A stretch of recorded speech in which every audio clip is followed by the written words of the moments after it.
Hello, citizens of tomorrow.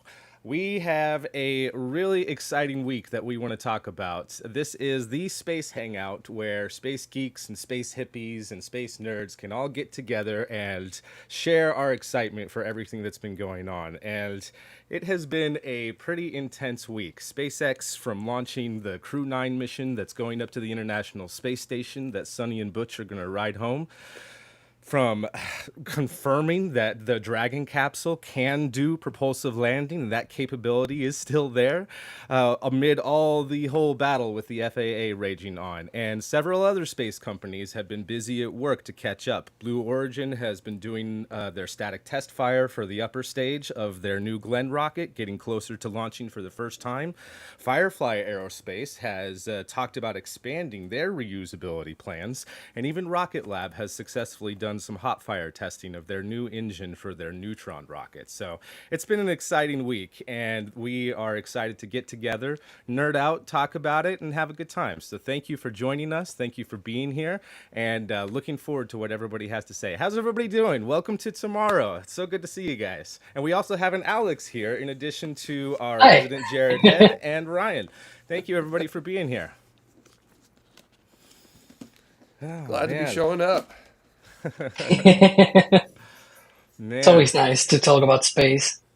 Yeah, there's been so many cool things. It feels like, you know, the way that things were just a couple of years ago, we would maybe be lucky to have like one exciting development per week, maybe even once a month, back, at the end of the shuttle days. And now there's so much going on every single week that it's kind of hard to talk about and prioritize of like what should, we discuss a lot. It's so crazy how fast that things are moving now. But yeah, before we start talking about a few things, Ryan, I did want to congratulate you. You were able to get a little bit of help to ask some questions at the NASA press briefing for the Crew Hmm. 9 mission, and we're able to get that information confirmed about the Dragon propulsive landing. And Elon Musk even replied to one of your tweets about it, confirming stuff. So I'm just Yeah, mind blown about all that and your involvement in that, Ryan. So well done. yeah. It was a bit surprising because I'll bring up the first tweet here. We're just like it's the normal opening of the briefing here, and then suddenly Steve Stitch, who is the something or other head of commercial crew at NASA, just Yeah. out of the blue said that for Crew 8, which is already on orbit, and Crew 9, there's now a contingency where the Super Dracos, the launch abort motors, can be used as a landing kind of saving motors, should I say, or a failed parachute recovery sort of contingency. And he just announced that they can use these engines in the event they lose the parachutes or the parachutes don't deploy, which is just like, okay, that's new. And then if we move one post up, and then suddenly Bill Gerstenmaier, the legend himself, who was also on the briefing, then follows up just a few minutes later saying that, oh, by the way, we actually flew this before, and he confirmed that it would allow Dragon to fire these at the very end to provide a quote-unquote tolerable landing for the crew. Make of that what you will. Jared Isaacman then replied, saying that we were always confident in the chutes, but this backup capability is pretty impressive. So that confirms it was active on Polaris Dawn. Elon Musk himself then replied, saying that Dragon was always designed to land propulsively, but I didn't want to risk it as the primary method. Make of that what you will. And then in the conference after the launch, if we scroll all the way up here, SpaceX's Sarah Walker confirmed that this capability actually first flew on Crew 7 back in August of 2023, but it was disabled in flight because they had a dodgy GPS sensor. So that's wow. That That's SpaceX so actually has crazy. the capability to land Dragon with the Super Dracos, or soft splashdown and provide a tolerable landing for the crew, whatever that means. That is so crazy. That is so crazy. I remember when they were developing that program almost 8 years ago now, and it was called Dragonfly when they were doing their test regime for it. That was going on at the same time as all the launch abort stuff, because those same Super Draco thrusters are used in the case that something is going wrong with the rocket during a launch, and Yeah. they can quickly get the crew away safely. So this brings up a lot of crazy capabilities, and I'm glad to see that this idea happened. I wish that they had been a bit more forthcoming and hyped it up, but they don't necessarily need to, so that's fine. But It was just one of these little things that Steve Stitch was just like, oh yeah, by the way, this is a contingency we can use now. And yeah, it's like, by the way, it wasn't even Yeah. Wait, SpaceX, what? it was NASA telling us that. That's Nothing. crazy. Not a big deal, yeah. It's Well, by just the way, crazy just to in case you me. didn't know, Yeah, your Jared. worst day Yeah. ever. We got you covered on that. Yeah, just quick, yeah. It's just I crazy hope, to me.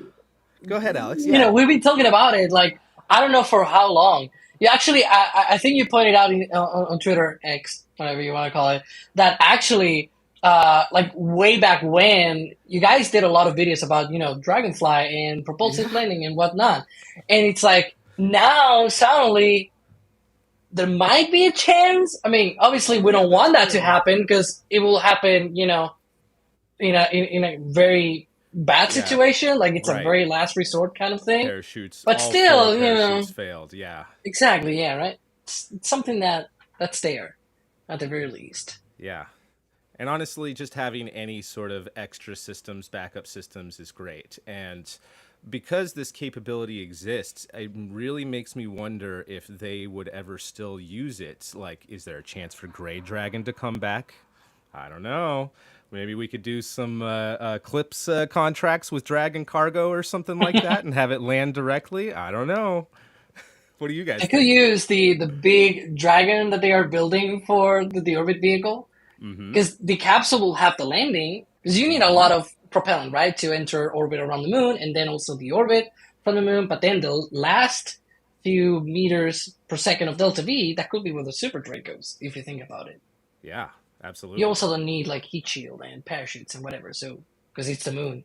In a sense, though, probably they're do away already with those. developing that stuff. That same vehicle that they're doing is really similar to, like, the same size and everything as the Dragon XL. It's essentially a Dragon XL, which is the cargo vehicle that NASA wants to use to supply the Lunar Gateway, with a Dragon capsule attached on top of it. That's one way I'm being they told can accomplish that quickly. I'm not sure, that that's I'm not too loud. confirmed that that's what that is, but they're the same diameter, they're the same size. They're definitely going to use the same tools to build those things. So that capability, like, kind of already Yeah. exists and just could be combined in new, interesting ways.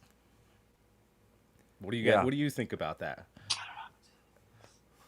This comment from Pauline, actually, I wonder why they're announcing this capability now in particular.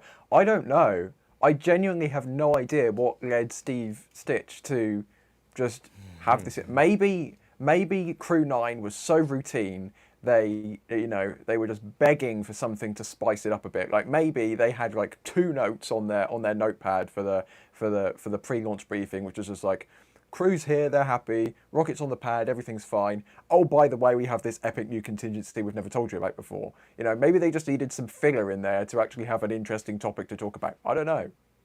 Yeah, I don't know. I feel like that was my crazy conspiracy theory, is that was like a message to the FAA of NASA's support and endorsement for SpaceX to be like, oh yeah, by the way, they are safe. They have this extra safety capability as well. Just by the way, we're just going to casually mention that. I could be wrong about that, but I feel like that was an endorsement from NASA, another one to be like, no, we trust SpaceX. And by the way, they have this system too, in case anyone's wondering.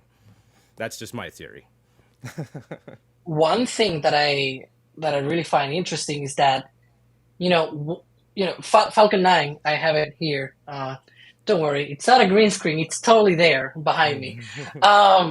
Like, Falcon 9, it's true that we've seen landing failures, right? But the success streak, when they had like almost 270 landings, it's like there hasn't been the same thing for parachute landings of capsules. If you count all the consecutive parachute landings in a row of any crew capsule or any crew vehicle or whatever, it's been like no more than 200. So there's a lot more data on propulsive landing now than on parachute landing. So I think it bodes very well for whenever, SpaceX goes with Starship. And, I know that that's far-fetched. It's like very far in the future and whatnot. But I think it's just like very interesting that they were able to do this more safer than, or have a more amount of data than even parachutes, for example. It's quite interesting. I do think that's interesting as well. Although it's more, they do not necessarily with this system. You're right. There is a lot more data now for landings, but not in this particular configuration. You kind of have to redo it all every Yeah, single time. you have to. Jared, do you have any thoughts on that before? I just wanted to show just a quick highlight reel of the Crew 9 mission. But did you have any thoughts on this? I just thought it was really cool that we have the return of Dragonfly in front of us here. And just this old capability has returned. What was old is new again, as it seems to happen quite often in spaceflight. So I'm glad to hear that they have a contingency for that.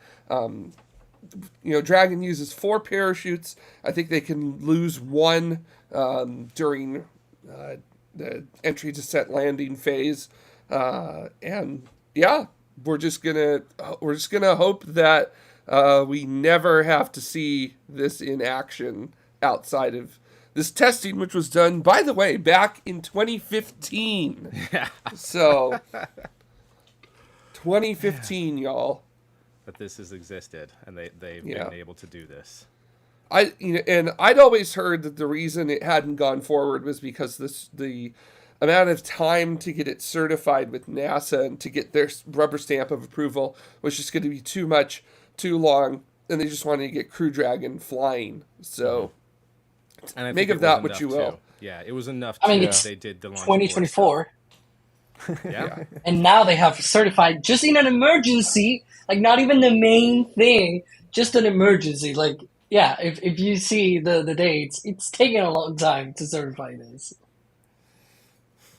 But now that a lot of the other elements are certified with Falcon 9 and Dragon, why not? Why not loop back around to that and say like, hey, we can still do this. That can we have that system enabled in case of an emergency? We won't use it, but hopefully never have to use it for crew returns on Earth. But even if they did, like if there was a little bit more of a capability, I still think that would be super cool. They could at least use it, and maybe they could use it to do a boost back burn, so to speak. I mean, I know you already are like targeting like a specific landing zone when you do your de-entry burn, but you might be able to like really dial it in air before you turn on your parachutes. Maybe that's too risky and it would be even more paperwork. So they probably aren't looking at that, but I don't know. It's really got my brain spinning of like, man, what else could they do with this since it's already there? So anyway, I think it would really help in that pinpoint landing, not necessarily in I want to call it the terminal phase of landing, but definitely the end phase of landing there. For entry and stuff, if you wanted to deal with it, you just use the Draco thrusters that are there to move your capsule to change the gravity center of pressure wherever it's at. And that's how you could build your cross range into it there. Just move your capsule just a little bit, and you can get that gumdrop to actually generate lift like a wing and put it where you want it. It's crazy. Well, here, let's just play the highlight reel real quick of the Crew Dragon 9 mission. I thought that this was really cool that it had, unfortunately, 2 crew members had to give up their seats for Butch and Suni in order to get up. But I thought it was really cool that this mission was able to go on. I don't know if we can pull this up. Should I just go ahead and add it to scene? Oh, there we go. I don't know, that we just had some really cool views of this, and I was really impressed with everything for it. Let's see here. There we go. Yeah, but it's not showing it at all. That's okay. Well, in any case, hopefully a lot of you guys watching watched the launch and got to see some of the cool photos and video that other people were able to put out of this. But The landing, for the example, landing was really which is impressive. behind me. And when that thing first came out of the clouds too, like I was confused at what I was seeing for a minute because it looked like I was seeing two sets of engines before I realized, oh, that's the interstage adapter on the other part. But when it came through and the clarity came through enough to realize that, I was like, oh my gosh, that's a crazy sight. But so far, I mean, they got the launch able to go off successfully and everything like that. We can stop sharing that screen. They got the launch to go off successfully, but SpaceX did report that they had a problem with their second stage. The second stage, the upper stage of the Falcon 9 rocket, wasn't able to. There was some sort of malfunction with its deorbit burn because SpaceX is trying to be responsible about space junk and deorbit their upper stages. That's pretty much a industry standard now. It's not just SpaceX doing that; everyone's doing that. And it missed its target a little bit. It still, it still got somewhat close to the area in the Pacific Ocean it was supposed to, but it wasn't the area that it was supposed to. And I'm sure that people are having a heyday right now inside of certain government agencies, but I think that it was really cool that SpaceX was able to report that themselves and be honest about it. And it's not the FAA grounding them; they're grounding themselves while they figure this out because they don't want to do any more missions and risk any chances. So. Dave Avery brought that up in the chat earlier, and I appreciate you guys for keeping that up. Yeah.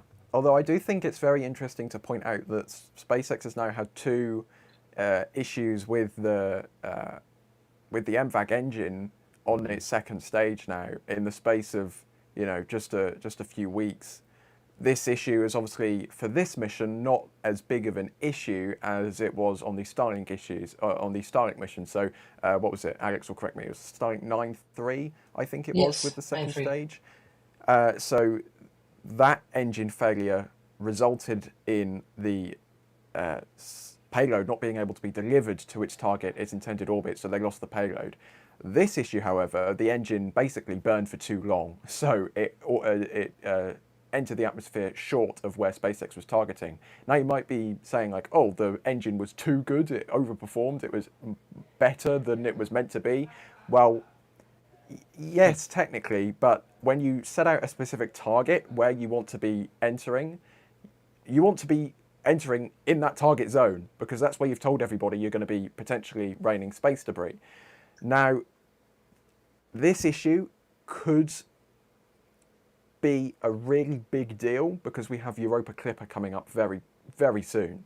And Europa Clipper is an interplanetary mission, which means it needs an incredibly precise second stage. It needs incredibly precise burns because it's going to be doing, mega orbital boosts around different planetary bodies in order to get to Jupiter and therefore Europa. So this is going to be one to watch because this issue could have ongoing impacts, even though for this mission, it wasn't that big of a deal. Absolutely. Absolutely. Man, either way, I'm glad to see all these developments and that they're being a lot more forthcoming with stuff. And I don't know.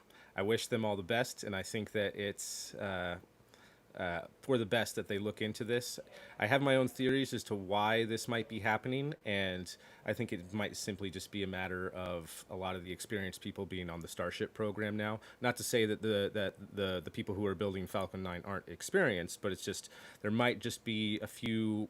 I don't even know what exactly the problem is, so I'm not sure where these issues are coming from, but I just have a theory that there's so much energy and focus going towards Starship right now that this might be why a few things might be slipping through the cracks. So thank goodness that that's happening now and not on big missions like Europa Clipper. So yeah.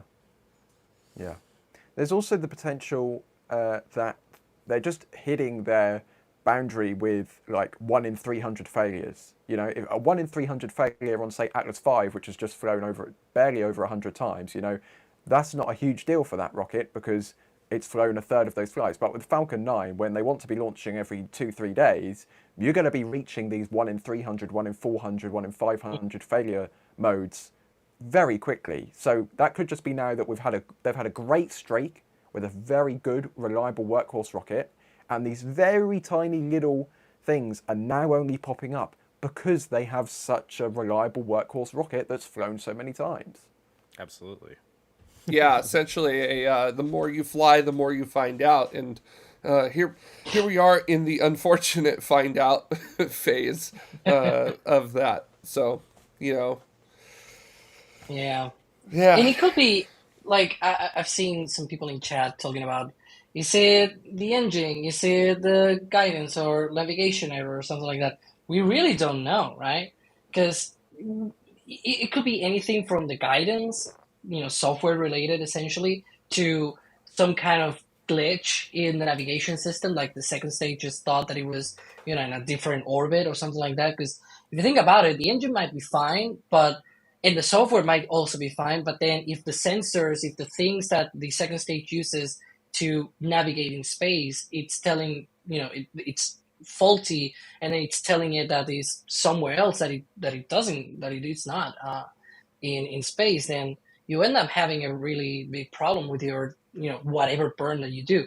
And of course, as Ryan was mentioning, something like that, whatever type of error happened on that deorbit burn, if it were to happen on the Europa Clipper mission, that's not good, because it will essentially not go to the place that it needs to go, across the multiple different, and not only Europa Clipper, there's another mission, interplanetary mission, Hera, from the European Space Agency, also launching on Falcon 9 in the same week as Europa Clipper. So we have two big interplanetary missions flying in this sort of two burn profile where, the first burn goes into a parking orbit and then the second burn does the job to go interplanetary. The thing with this mission is it only has one burn to go into orbit, triangle separates, everything is fine. The deorbit burn is the second burn. What if this had happened, on Hera or Europa Clipper, which is the second burn? That's not good if we're to happen, right? So this is something that they probably want to take a look at and be sure that everything works as it should. And right now, I'm also seeing people, talking in chat about how long will it take for them to come back. Right now, we have no idea, but it tends to be fast, right? Like they seem to get these things, especially probably because they have flown a lot of times with Falcon 9, so they have a lot of data and whatnot. So they can pick up things very quickly, I guess. And that's how they move, at SpaceX. But we'll see. It's just a matter of just waiting and seeing what happens. Speaking of chat, I think this is our new motto. Fly around, find out.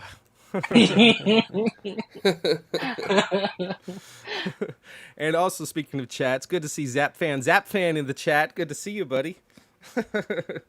That's a familiar name. Anyway, so yeah, there have been a whole bunch of other things that happened this week too. I mean, I don't know if we need to get into the FAA drama right now. I'd rather focus on positive stuff because we have quite a few other companies who are trying to catch up, and a few scary team ups that I saw from China as well. Trying to catch. Yeah, you guys want to talk about the Firefly stuff? Tell me about that. This is crazy. This is crazy. Yeah. So now we had, because it was from NSF that we published this, so I guess I'll take it. We had our own Tyler Gray going to take a visit to Firefly's facilities in Briggs in Texas. And, he just happened to talk to the chief manager engineer or something like that of the MLB program, Miles Gray. And he had like a very short interview. But in that interview, Miles was like, hey, by the way, we're catching MLB, right?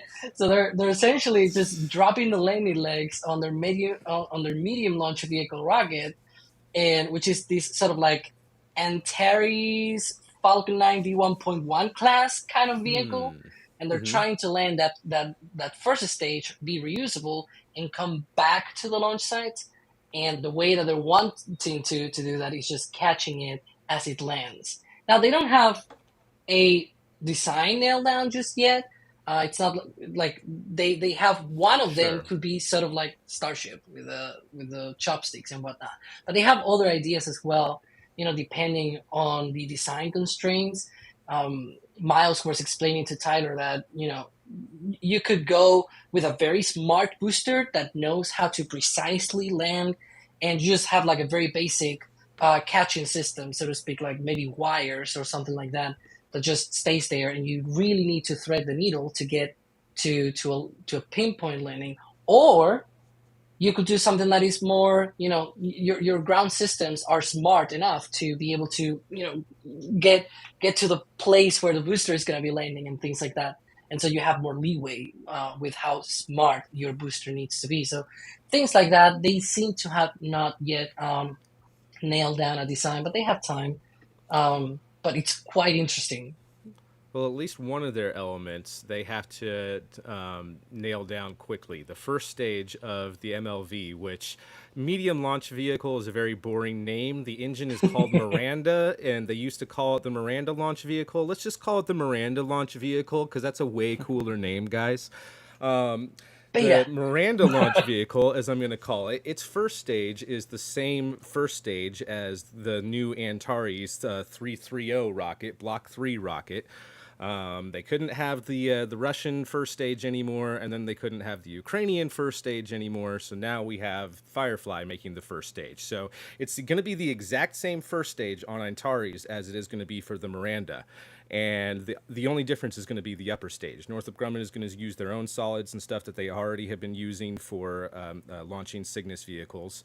So they're going to have that, but they're going to have when they do their own launches themselves as Firefly, they're going to have their own upper stage and their own capabilities. So I think it's interesting that they want to do a catch system. I would hope that they would still try to do landing legs and try to do barge catches if they can, only because of how much payload you can get into orbit. If you only do catches and always have to return to launch site, that's great for, being able to turn around and reuse that stage even faster, but it does limit how much you can actually put into space. So that's my only wish there, is that they do continue to try on landing legs as well, and not just throw all their eggs into just doing return to launch site. That's just He did say they would in theory, because the difference between not having legs and having legs is just you attach legs. So in theory, if he essentially explained that you could in theory just modify MOV, the launch vehicle, into just essentially having landing legs and landing on a barge out at sea. He used the term Firefly Navy, which is very interesting. But yeah, they essentially don't plan on that, but they are not, saying, "Oh, we are definitely not doing that." Like a certain other company that was saying, marine assets seriously suck and things like that. But Yeah, seriously. Ryan, did you have something that you wanted to add for that, or what is this? Yeah, it's easy. You just did the Reddit engineer thing. No, I'm just kidding. Oh man. yeah. But yeah, Ryan, did you have any thoughts about that? What do you think about Firefly's plans? I personally think it's maybe I think it's more confidence in SpaceX, even though I don't think SpaceX will take this and be like, "Oh, we were right." But I think it's more of as an outsider looking in on the industry, seeing a company other than SpaceX say, "Oh, maybe this catching stuff isn't that bad of an idea." I think that's a vote of confidence in the catch philosophy, because when Elon first said, "Oh, by the way, we're going to catch our booster with these arms on the side of the tower," we're like, "What the hell are you talking about?" Yeah, and we said the same thing about Falcon 9. "Oh, we're going to land our first stage on a barge in the middle of the ocean, 600 kilometers downrange. What the hell are you talking about?" But then suddenly SpaceX did it, and then suddenly Blue Origin had the same concept, and all these Chinese companies have the same concept. Now that we have another proven launch provider, Firefly have launched into space not as many times as SpaceX, but they have proven they can get to orbit. That gives a vote of confidence. Maybe catching isn't that ludicrous of an idea after all, and we now have two companies who say they want to achieve this. SpaceX is obviously much closer with actual hardware at the moment than Firefly is, but this is, like, we want to do this. This actually seems tangible now that multiple companies are going for the same product. You know, it's reminded me because we're talking about how landing on chopsticks is crazy, but I think a lot of people don't remember what the original plan for Starship was when it was announced. And I say this precisely here in Tomorrow because my first time watching Tomorrow was essentially the first show after the ITS presentation in 2016 with the Interplanetary Transport System and whatnot. And I remember when Elon said, we're going to land the booster right on the mount. Like, there's no, like, the chopsticks, you have a little bit of leeway there, maybe a couple, like, maybe half a meter each side or something like that. Landing on the mount, you really need a lot more precision. And I feel like a lot of people don't remember that that was the original goal of Starship. And then, I feel like at least the chopsticks have a little bit more leeway there. But landing back on the mount will have been quite a thing. Yeah. Julian Burla brings up a good point. We're still very early in overall technology development for reusable rockets. Yeah. And this is all still very new and early for everybody. And something scary that I found interesting is that two companies, a research group and the Chinese Academy of Sciences have teamed up to share their data with each other on their reusable efforts, and not just their data, but also their manufacturing facilities and the buildings that they have leased that are like really close to each other anyway. Most of those companies are a pretty small radius at the different launch facilities and manufacturing facilities really close nearby. So that's a bit worrying to me that they are going to catch up even faster. Jared, what do you think about all this reusable developments and what everyone is up to, especially this week?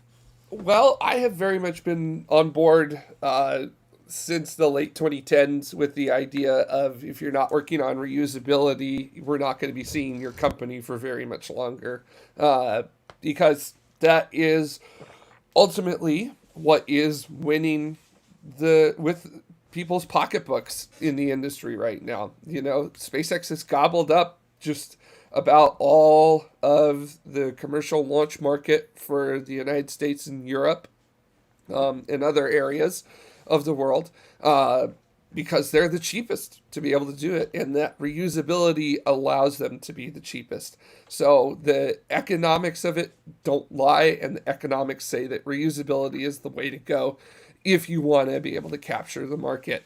So anybody who's not working on reusability is basically in their death gurgle, in my eyes at least. They're doing a last charge as the wrong thing. So they are dying on a hill that indeed they're going to die on, I guess is a nice way to put it.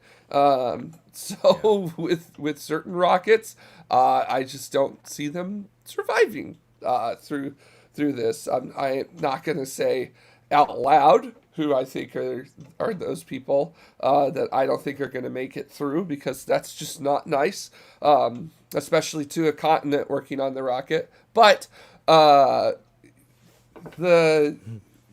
it's nice to see companies that never really were in the reusability game deciding to jump in and go for it and going full on with it. So again, competition is great. We need competition. And right now, there just really isn't competition. And it's imperative to get that competition. Not because, ooh, I don't like this company, or ooh, I don't like that company, but because competition makes everyone better. It makes everybody step up their game. So it's not just, oh, I hope Blue Origin gets it, or oh, I hope Northrop Grumman, gets it, or Firefly gets it here. It's also, in my mind, partially, I hope SpaceX gets better. Like, what does an even better SpaceX look like? Well, okay, then that's going to make Northrop and Blue Origin and other companies want to step up their game even further to try to catch up with them that way. So, yeah, it's exciting to hear about things like this because it's not just like, ooh, I only want this company. It's, to me, bringing every company along for the reusability ride and making everybody better. You know, we say it here all the time at Tomorrow, which is all ships rise with the tide, right? Right. There you So, go. Right. so there's I nothing have that wrong in with mind. there's nothing wrong with being in the same port, you know? Yeah. So, Absolutely. And honestly, with how busy things have been for SpaceX and how much they've been able to reuse their Falcon 9 boosters, like I feel like I'm seeing them getting stretched to their limit. They have what, 14,000 employees or something like that, and I feel like they are at capacity right now. So it's like the time is now for, others to step up and be able to reach at least the price point that SpaceX is offering to deliver that amount of stuff into space. And frequently, not, book a mission with us and it'll fly in 4 years, and then their second mission will fly maybe 4 years after that. Like, no, you gotta step up the game as much as you possibly can. So I completely agree with you.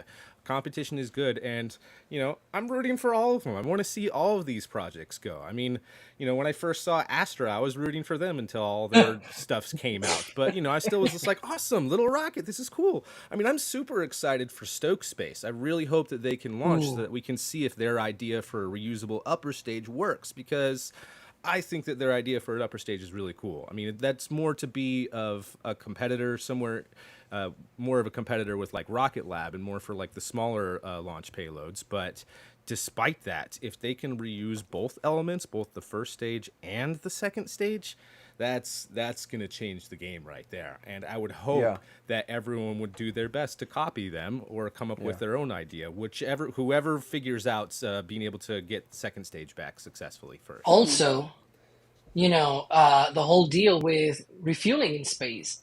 That like 10 years ago, it was like something that was sort of like this far out kind of studies. It was just essentially in Unless studies. you're Soviet.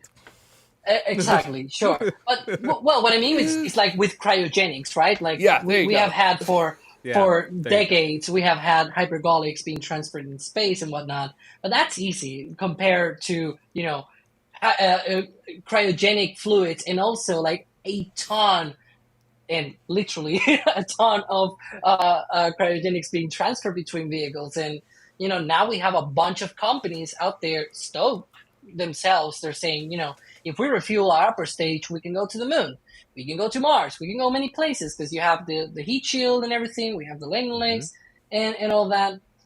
You have Blue Origin as well. Their lander now also has refueling and everything. Like, there are so many active projects out there about refueling, about, just and working on things in space. It's not just the launch, but also doing stuff in space. Like, it's just very exciting. And the more, because obviously, in order to do things in space, you kind of need more launches. And so the more launches and more opportunities and more competition in that space, no pun intended, then you get a lot more opportunities to do stuff in space. It's a no-brainer, right? It's the first step.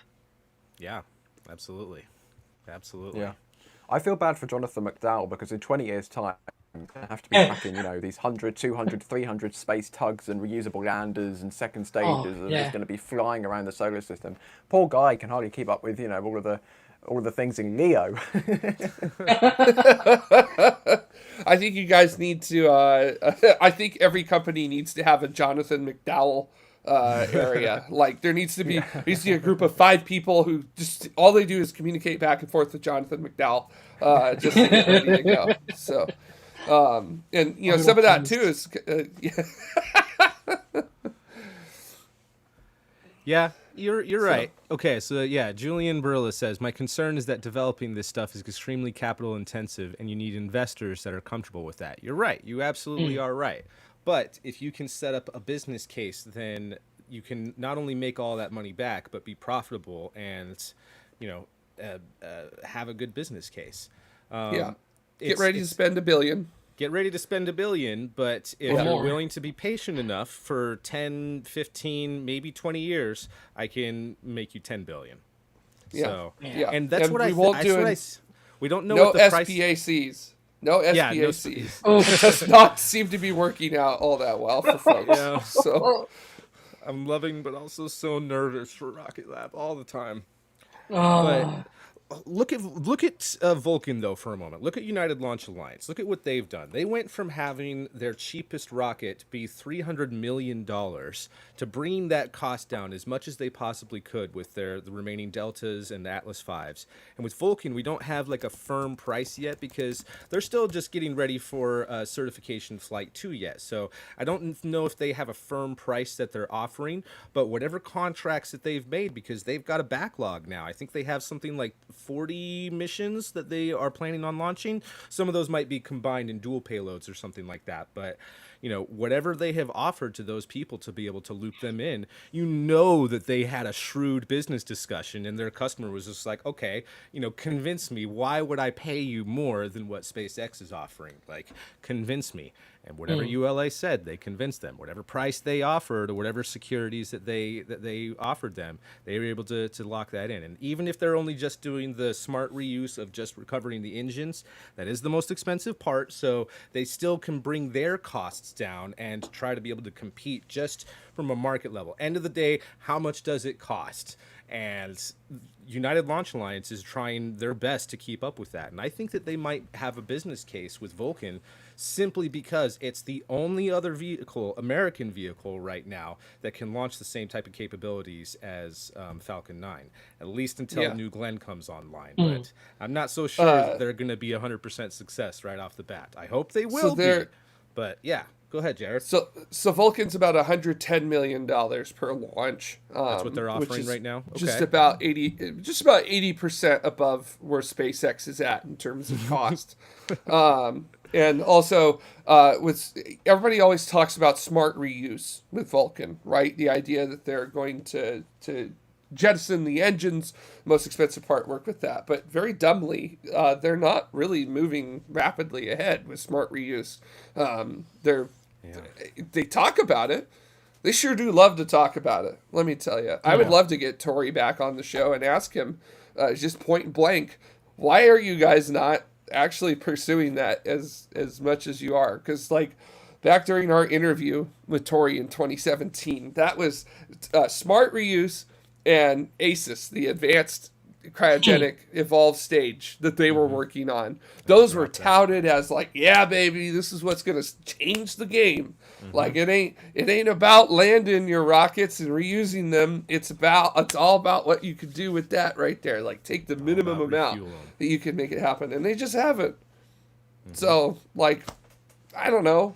What's up with that? It seems like the whole ACES development got dropped. Like they still have that idea, and I still see a few things and like papers and stuff like this is still possible. Like we have the technology, but they've just dropped it entirely. So I don't know. I think that it would take a customer to be like, no, yeah, we want the ACES program. And that's unfortunate if that's where United Launch Alliance is, that they aren't going to pursue any of their own good ideas unless somebody else pays for it. I don't know if that's the case, but I mean, this stuff is expensive. So I understand that. Just take the Field of Dreams approach, right? If you build it, they will come. So, like, if you build it, the customer will arrive. So and then NRJ in our chat room is saying maybe the inflatable heat shield didn't work. Well, it did. They had the lofted, the low. It's a heck of a backronym on it, but no, they did test an inflatable heat shield from orbit at orbital velocities. And Julian, I think Ryan is, and they find it did work. Why they didn't make a big deal about it, I don't know. Yeah. I think the latest that we've heard, at least from ULA, is that they did, I think, the critical design review or something of smart reuse, and that now with that complete, they can go into essentially building it and then integrating it, like, very, far ahead future flight or something like that. That's the velocity. Thank you, Ryan, for grabbing that. I think, though, is that the ULA test, or is that the one that we did back in the 70s? That's lofted. That's from a few years ago from the GPSS-2 mission. Okay. From Vandenberg. I think this is actually the last launch of Atlas from Vandenberg. It was, because I was there. You heard a very beautiful launch. It was great. No, I bet you didn't see it because it was Vandenberg. Anyways. Oh no, it was crystal clear that night. Let me tell you. Correct me if I'm It was wrong, good. though, but I think these inflatable heat shields was actually developed by NASA back in the Yeah. 60s because it was an emergency return for astronauts, which I think that's awesome. It's essentially the space Project version of a Moose. parachute. Yeah, This was exactly. Yeah, that's what it was called. this was in fact a NASA project. Like it was a partnership between NASA and ULA because NASA gets data out of it, and Hmm. ULA also gets data out of it to be able to use it on Smart. Right. One thing Right. that I really am very sad about the whole plans about ULA and everything. You remember That's it. Cislunar 1000? Yeah, that's the Yes. one. So cool. I want one Um, of those so bad. So Well, bad. define cool.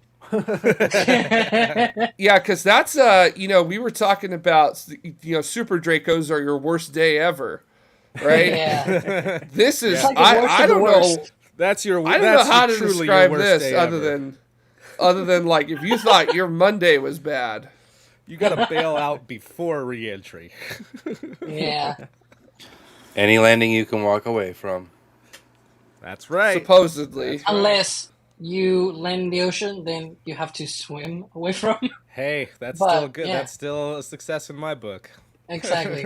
One of the things, when they talked about Cislunar 1000, they have been talking about that for a long time. Now it's being pretty much like in a back burner. I haven't seen ULA even talking about it in the last few years. And it's sad to me because they were talking about this big architecture to be able to launch a bunch of stuff into cislunar space and have 1000 people living and working in cislunar space, and we have not seen any progress from them on trying to get even close to that. It was involving things like refueling in space of the centaur upper stage, long duration and everything, like for months, with a cryogenic upper stage. We really have not seen any of that stuff, and I'm quite sad because it was promising at the very least at one point. Now we'll have to rely on other companies doing such things. Yeah. And I'm sure, I think that you're right. Like if we were talking about Lockheed Mowing or Lockheed Martin or Boeing, they're the parent companies of ULA. I would 100% agree, but Tori Bruno and the people at ULA are a little bit different. So I feel like they would still want to. Again, it might be cost. And again, Yeah. they might actually be doing that stuff, but keeping it, keeping it secret and in-house, more as like the IP things. I'm sure a lot of people would love to figure out cryogenic refueling on orbit. And even this technology, even this inflatable technology, I mean, that has, I hate to bring it up, but, it does have military applications. So you got to keep all that stuff restricted under ITAR and all that. So there's a chance. I'm not saying that United Launch Alliance is doing anything. I don't know anything that you guys don't, but there might be a chance that they are working on it secretly, or at least, keeping it in-house until they're ready. Yeah. Let's see. Time Trader. The military doesn't like to be at the mercy of a single company. The governments are willing to sponsor potentially non-competitive companies to maintain certain capabilities, expertise for the future. Exactly. NASA especially loves to have redundancy. That's why we have 2 commercial cargo providers and 2 commercial crew providers. Having it all be on SpaceX's shoulders to do both is a problem. It's why we need more people to do it. And talking about the things that you can do in space. It's not just about launching into space, but the things that you can do in it. We need as many people with cargo vehicles and crew vehicles and space stations, hopefully, as possible. That's just my opinion anyway. We need more Orions too.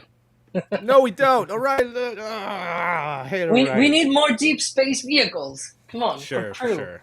Yeah, you're right. Yeah, no, we do need more deep space vehicles, but it's really just a matter of layering. You just put on a couple of layers. I mean, geez, Bigelow's inflatables was just a layer. I think it was 2 thin layers of water was enough to shield you from all of the radiation exposure that you would experience in not just going through the Van Allen belts and going into cislunar space, but all the way, going to Martian space as well.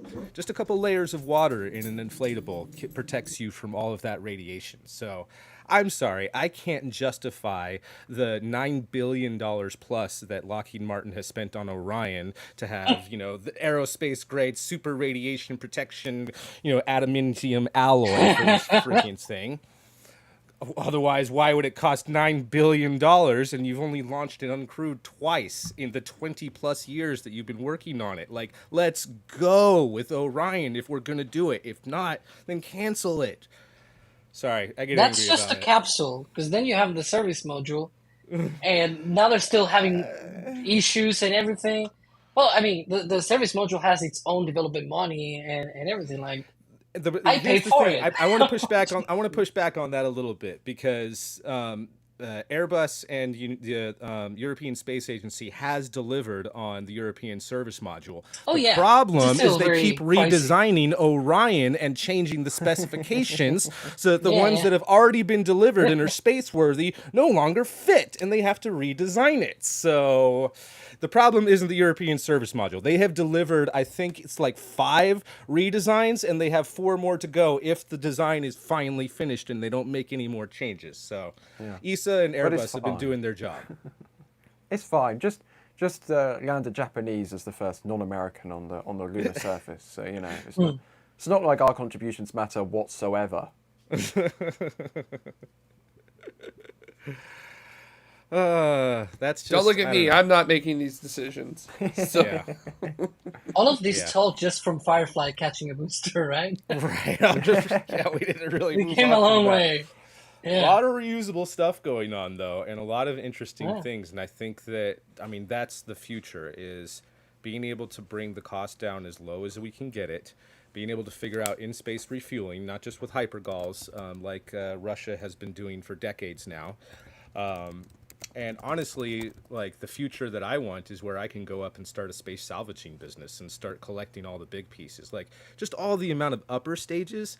There's over 1,200 upper stages in orbit of our planet right now that are in pristine condition. And at the very least, it's refined metal. Like, I would rather, if we have a way to manufacture in space, I would much rather use that stuff that's already there. And maybe... if we can figure out refueling, just refuel a couple of them, strap them together, and boom, I got an Aldrin cycler that I made from spare parts and 5 Agena upper stages that I found in orbit. I do want to point out, Mike, to kind of piggyback on what you're talking about right now, which is that there was an experiment just within the past week on the International Space Station that did metal 3D printing for the first time in microgravity on right. board. So from the European Space Agency. So, hey, Mike, you're thinking ahead of time. Mike, I think it's time to get some investors. Get a couple billion. Don't do an SPAC. No. Don't Only do doing an a IPO. Private investment. If any finance bros are watching, we're going to do a Series A funding round for the Tomorrow Space Agency. Do you want to be a part of the future? Would you like to join the future with us here? My current financial experience is, well, yes, let's just say your money's in good hands for sure. And we're very concerned about keeping the cost as low as possible to make stuff happen so that we have a strong business case and you can make lots and lots of money. Forget cool things like innovation and moving humanity forward and ending wars or saving lives. Forget about all that good stuff. Nobody cares about all that good stuff. We can make you rich. I mean, tomorrow, for crying Space out loud, Agency will we're be the doing TSA. space organs. We're doing 3D printed space organs. Once that gets figured out, space hearts alone is going to be a huge industry, and that'll shut down all the space haters once and for all. Space About investing in space doesn't help on Earth. Yeah, no, you're going to get a brand new space heart in 5 years if we can get this stuff going. I want a new space heart, 3D printed space heart. Abso-freaking-lutely, sign me up. Hearts and kidneys are tinker toys. Yeah. It's all about the brain. I want a space brain. So we need more capsules. We need more cargo capsules Propulsive. that can re-enter, and we need more stuff like the Dream Spacer space plane that could land at almost any airport in the world and deliver your space heart in 30 minutes. And I like what Zapfan says, which is we're going to build it out of MDF. So we're very well experienced in designing and building things in MDF. So, and we're going to be the TSA, the Tomorrow Space Agency, and our slogan should be "Finally a TSA you can enjoy," or something like that. Absolutely. Having I suffered. Thank you. Here's Zach. $2. We have our first investor. There we go.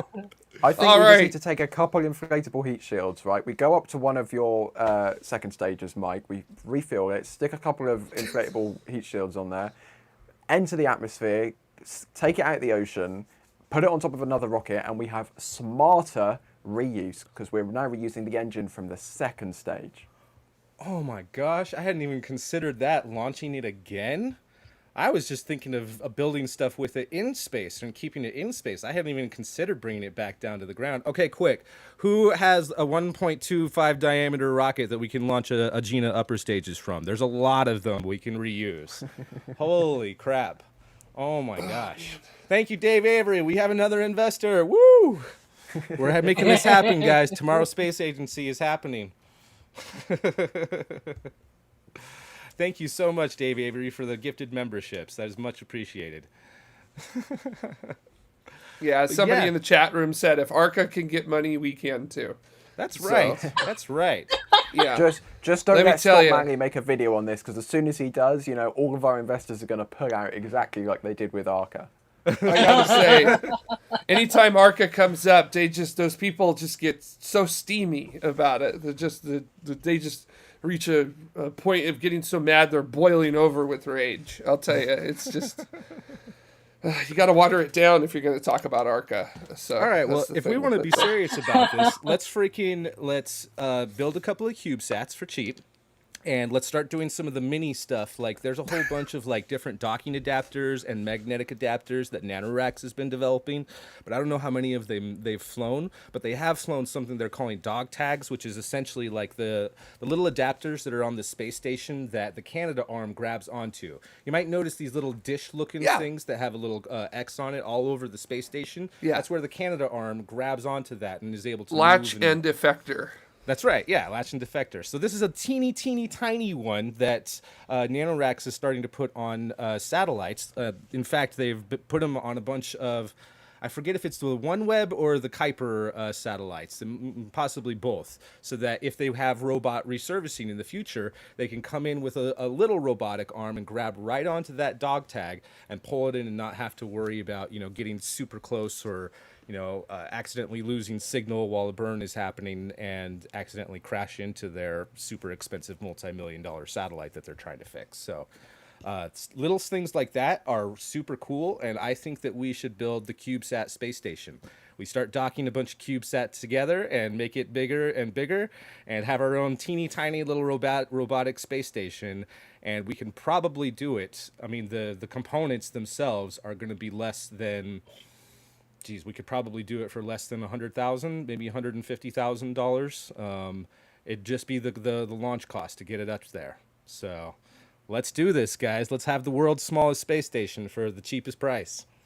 You can put little animals inside of the little space station. Yeah, the moustronauts.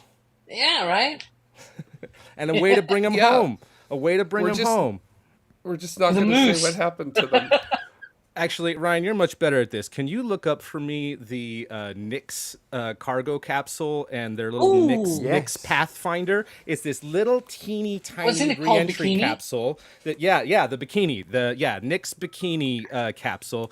It's this teeny tiny little capsule that they use to validate their reentry technologies and their heat shields, and they flew it into space. Unfortunately, it was on, I forget if it was one Ariane of the last 6 Ariane... is- Was it the first Ariane 6? Was that what it Yeah, was? the first I one. forgot it was Ariane The 5 or Ari- Ariane the, yeah, 6. the Ariane 6 mission where the at how one tiny new that is. component from Ariane 5 didn't work. That Ariane 6.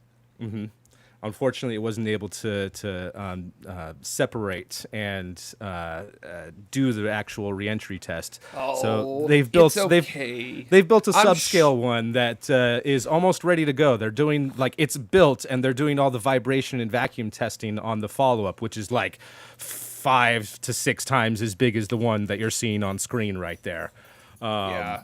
And It's launching honestly, it's soon. nothing to worry about. I'm sure the Ariane 6 is going to fly But again super soon. So don't Let's even have sweat them build another one of those little bikini capsules to bring back our moustronauts from our CubeSat space station. That would be The great. press alone would blow people's minds for our silly space program, And Yeah. let's see if we can get our buddy BP Space to get the FAA license that he needs to have multi-stage rockets. So that we Joe? can launch. Yeah. We're gonna get Joe Barnard in on this. Oh my He god. can do it. He's got some of the most advanced hobby rocket separation interstages that I've ever seen, man. Okay, so we're just basically building a YouTuber space agency at this point, right? Is that what we're doing? But So we're gonna do real science. We're doing real science, though. We're doing all of this. We're gonna have Joe design it and build it. We're gonna have let's have Scott Manley be the. He can manage the science program. He can manage the head science of and the science engineering program for the actual engineering and science that we're going to accomplish with this. Tim Dodd is going to be our streaming person. Oh yeah, like the on camera person. We will stream to YouTube because we actually want you to be able to see more than 5 to 10 pixels at a time. So yeah, that's kind of how that's going to work. So yes. And then we'll send up little CubeSat-sized inflatables to go and capture space junk, either the little bits of nuts and bolts that the astronauts have accidentally thrown off during the construction of the space station, or bigger pieces of space junk that are actually a problem. Like I'm talking about like the shreds, the actual debris, not a complete piece that's in pristine condition, but the little junk. Go and capture that, and then with an inflatable heat shield, we re-enter it into the atmosphere safely over whatever area over the Pacific that the world would like us to safely dispose of that junk, and we'll do it for less than $1 million. Yeah, and I was gonna say, we have a friend who is in our chat, Serenus, mentioning someone that they've done work for, which is Copenhagen Suborbitals. Yeah. What's up, Copenhagen? Copenhagen Suborbitals in the chat right now. Yeah. So, we need. This is for when we start flying people. So, because I would fly in their little capsule. I mean, All we but need, that's guys. so. All we need, guys. We just need one Bitcoin, bro, and we can make this happen. Oh my lord! I'm seeing a lot of puns in chat. What about a Dragon XS? The mission will call Dear Earth. We should use Legos. Oh yeah, that's a great idea. So, Yes, we should use Legos. I mean, geez, there's even a Japanese project that has a CubeSat that's made out of wood, and they're trying to see if that would actually work. Like, that's crazy. Like, we could do this for cheap, guys. For real, we could do this. All off-the-shelf components. it should all end. MDF CubeSat. And Ryan, Alex, we'll let NASA Spaceflight put a camera in the room because let's face it, we're only going to be able to afford one a of our room Anchorest to security do all of cams this and in. bolt it to the top of our MDF CubeSat. Yeah, so you guys can have your own first 24-hour Earth webcam live stream. Yeah, and you guys ask for that. And here's the thing, you won't be reporting on like people up in cranes and stuff anymore. You'll be reporting on like us with like hand saws going back and forth swearing as we cut MDF. No, and you'll be like that's just you'll the be like, montage video we only post once a year. And today's swear count is 43. 43 Today, times. tomorrow's update. Hey, don't knock the swear jar. That's how we're going to fund half of this thing. Yeah, that's true. I think This week in Tomorrow Flight.